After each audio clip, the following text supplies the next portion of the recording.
भारत माता की, भारत माता की।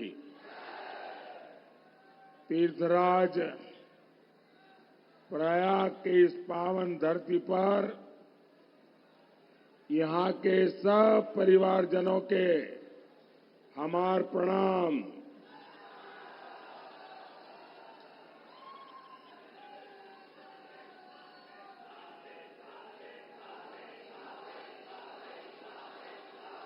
आज मंगलवार है और पास में बड़े हनुमान जी का पावन धाम है। मैं परेड ग्राउंड के इस मंच से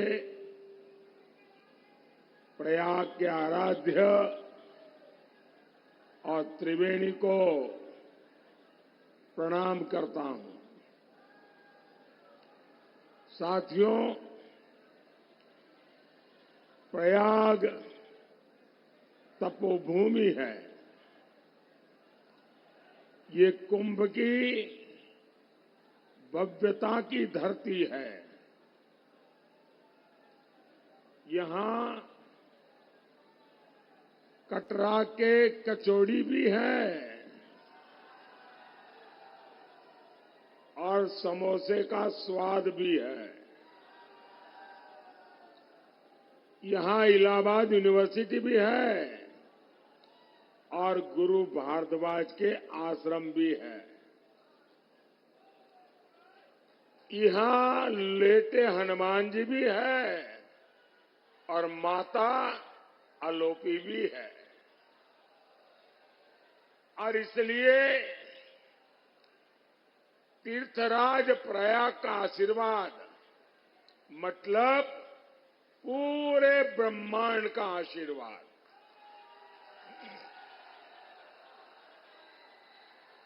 और प्रयाग कैसे अनंत आशीर्वाद दे रहा है, ये आपका उत्साह बता रहा है।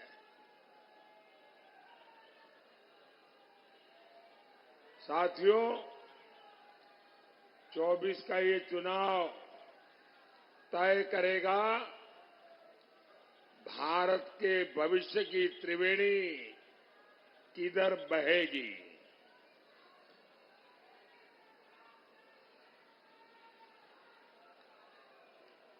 आप भी देख रहे हैं, आज भारत की पहचान कैसे होती है। भारत की पहचान अब एक्सप्रेस वेज से होती है। भारत की पहचान इंफ्रास्ट्रक्चर से होती है। बड़े बड़े देश मुझसे कहते हैं, भारत की डिजिटल टेक्नोलॉजी हमें भी चाहिए। भारत अब दुनिया में अपनी आवाज बुलंद कर रहा है। भारत G20 का आयोजन करवाता है तो पूरी दुनिया हैरान हो जाती है। और साथियों, यही तो प्रयागराज का इस क्षेत्र का मिजाज है। यहां के लोग ना किसी से दब के रहते हैं, ना किसी से डर के रहते हैं। जो जिंदा दिली मैंने प्रयागराज के लोगों में देखी है, वो कम ही मिलती है। और यही मिजाज तो आज के भारत का भी मिजाज है। साथियों, आज जब भारत आगे बढ़ रहा है तो हर देश प्रेमी इससे खुश है। लेकिन आप देखिए,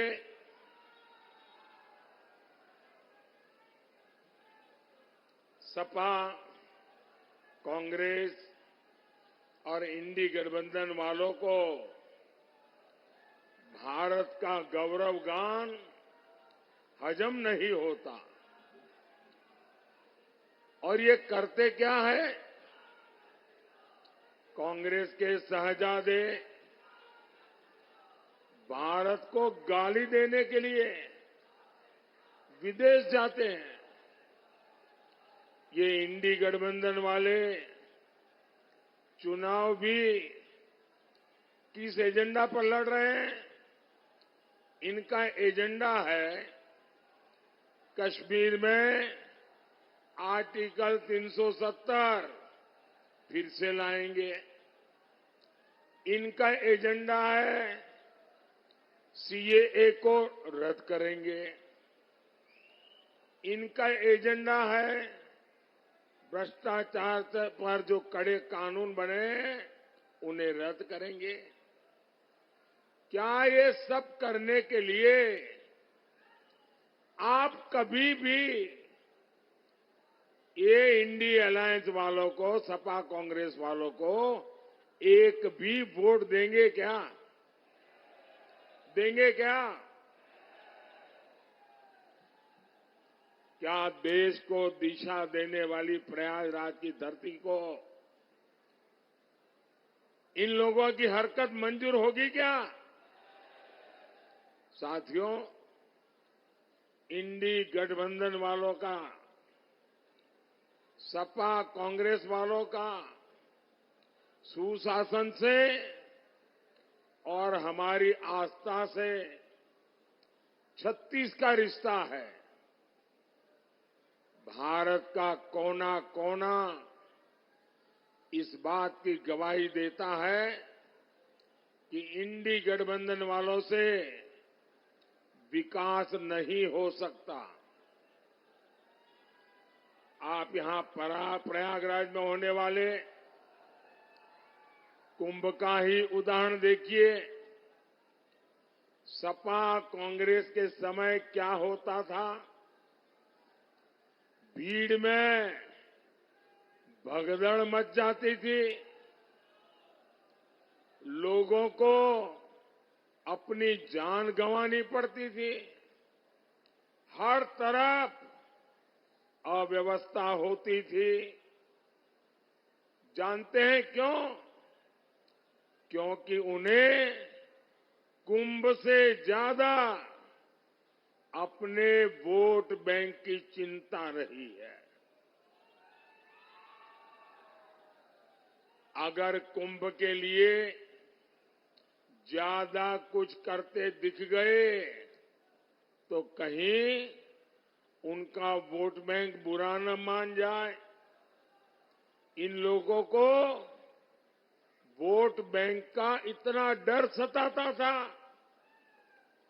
सपा कांग्रेस में तुष्टीकरण का कंपटीशन होता था।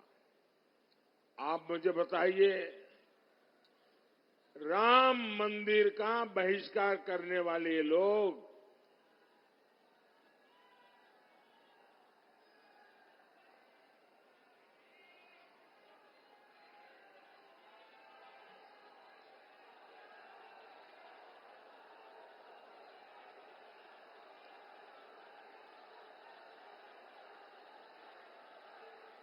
राम मंदिर का बहिष्कार करने वाले लोग, सनातन को डेंगू, मलेरिया कहने वाले ये लोग अगले साल होने वाले कुंभ को क्या कभी अच्छे से करने देते क्या?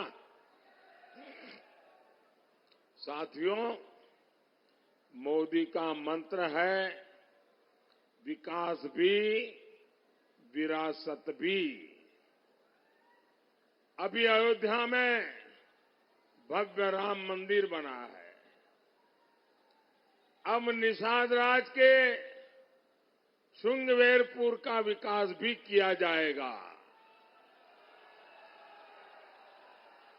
श्रृंगवेरपुर राम वनगमन पथ का प्रमुख तीर्थ बनेगा।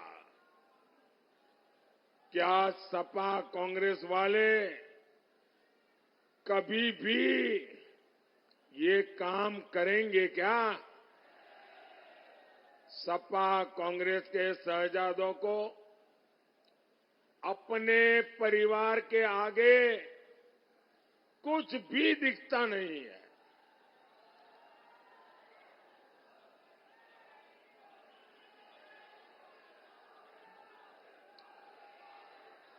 कांग्रेस तो आजादी का सारा श्रेय भी एक परिवार को देना चाहती है। आपको मालूम होगा, गुजरात में सरदार वल्लभ भाई पटेल का स्टैच्यू बना है, स्टैच्यू ऑफ यूनिटी। ये दुनिया में सबसे ऊंचा स्टैच्यू है, सरदार वल्लभ भाई पटेल का है। सरदार वल्लभ भाई पटेल कांग्रेस के थे। स्टैच्यू मोदी ने बनवाया, लेकिन एक कांग्रेस का परिवार उस तरफ जाने का उनको डर लगता है कि इतने बड़े स्टैच्यू का अगर परछाया भी उन पर आ जाएगा तो शायद उनके लिए आफत आ जाएगी।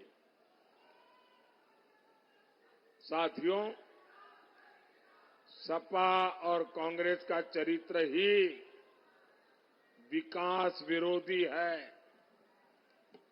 सपा कांग्रेस के समय प्रयागराज से बहुत भेदभाव हुआ।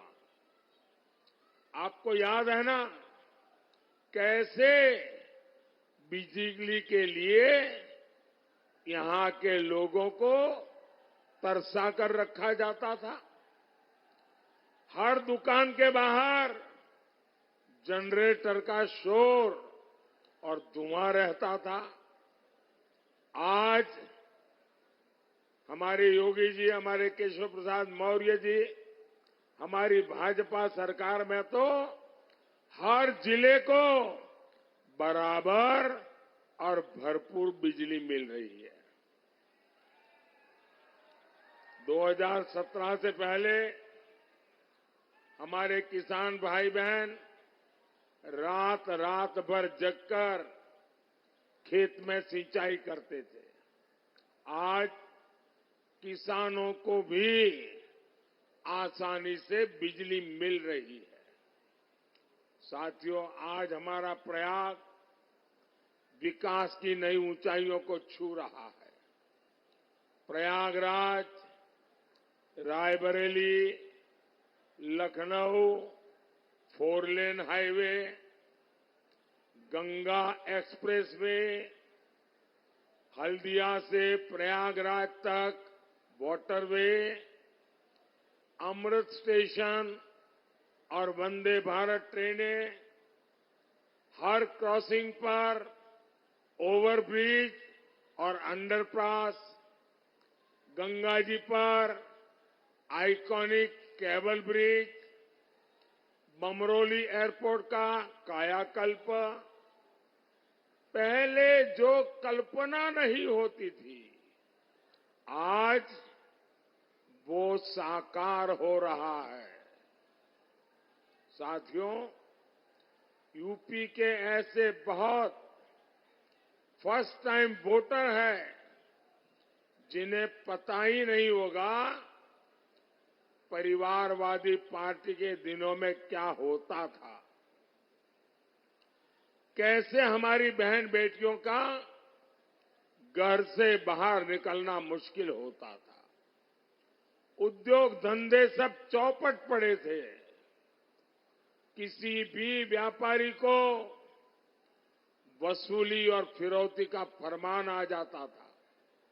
हमारा तीर्थराज प्रयाग, यहां खुलेआम सड़कों पर बम चलते थे, गोलियां चलती थी, गुंडे माफिया बेखौफ अपनी शेखी बगाड़ते थे। सीधे सच्चे लोग दहशत में जीते थे। यहां के दुकानदार, यहां के कारोबारी भूल सकते हैं क्या कि उनकी हालत रहती थी उस समय। लेकिन जब से भाजपा सरकार आई है, माफिया के खिलाफ भी यहां सफाई अभियान चल रहा है।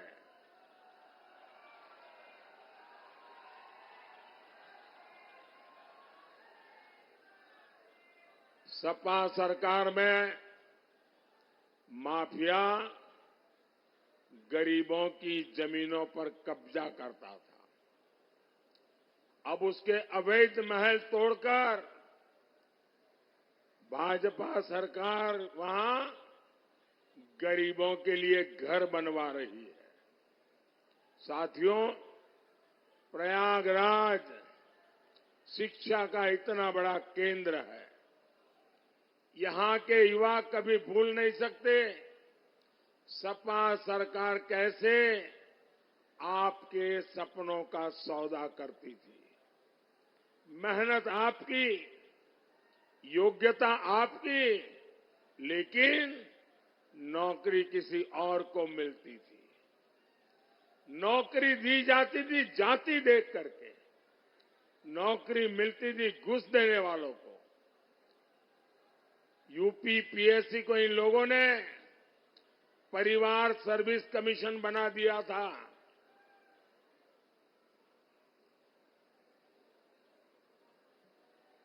यूपी की कितनी प्रतिभाओं का भविष्य इन लोगों ने बर्बाद कर दिया था। साथियों, इंडी गठबंधन वालों की नाव डूब रही है। इनका एक ही सहारा है, झूठ, लगातार झूठ, हर जगह पे झूठ, बार बार झूठ। ये संविधान को लेकर देश में झूठ फैला रहे हैं। संविधान को किससे खतरा है, ये प्रयागराज से बेहतर कौन बताएगा। आप जरा बताइए, आपातकाल लगाकर संविधान को बदलने की साजिश किसने की थी। यही इलाहाबाद हाईकोर्ट ने कांग्रेस की तानाशाही पर लगाम लगाई थी। रायबरेली में लोकतंत्र को लूटने की कोशिश की गई थी। हाईकोर्ट ने उस चुनाव को रद्द करके इंदिरा गांधी के चुनाव लड़ने पर रोक लगा दी थी। भाइयों और बहनों, इतने साल बीत गए लेकिन कांग्रेस पार्टी का चरित्र नहीं बदला। बाबा साहब आंबेडकर भी धर्म के आधार पर आरक्षण के खिलाफ थे, लेकिन कांग्रेस सपा वाले संविधान के खिलाफ जाकर दलितों, पिछड़ों का आरक्षण अपने वोट बैंक को, वोट जिहाद वालों को देने की तैयारी में है। कर्नाटका में तो कांग्रेस सरकार ने ओबीसी कोटा मुसलमानों को दे दिया है।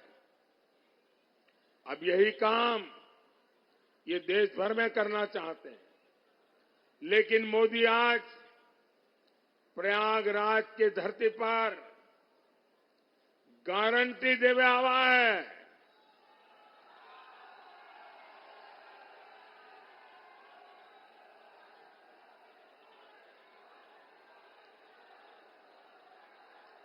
मैं दलितों, पिछड़ों का आरक्षण इन लोगों को छीनने नहीं दूंगा, और ये मोदी की गारंटी है।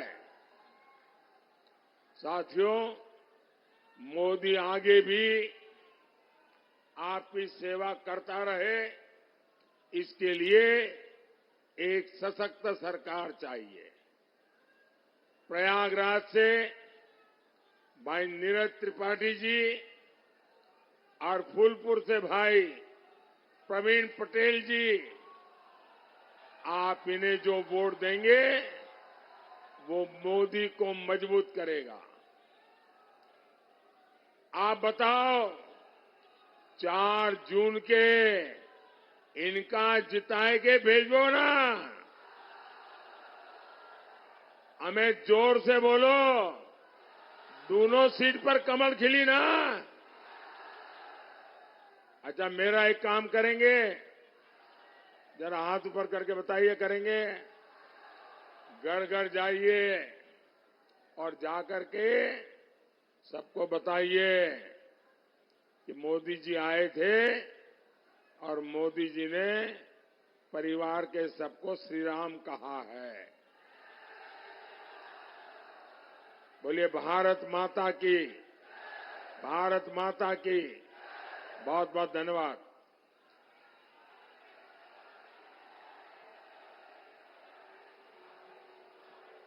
हेलो, आदरणीय मोदी जी के उद्बोधन ने जो उत्साह यहाँ पैदा किया है वह अब वोट में परिणत होगा।